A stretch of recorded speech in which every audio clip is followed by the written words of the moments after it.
Hong Kong trip with one-day side trip sa Macau for 3,600 pesos. The one-way direct bus ticket is 1,250.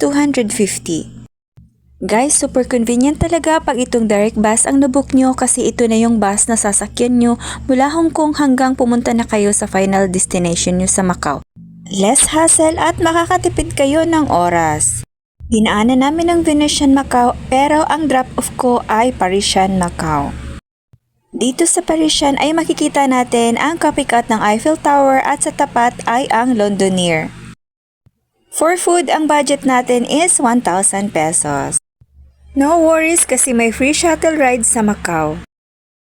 So, pabalik ng Hong Kong is nag-ferry ako, Cotai Waterjet is 1,350. Total Macau expenses is 3,600. 22,208 for our Hong Kong and Macau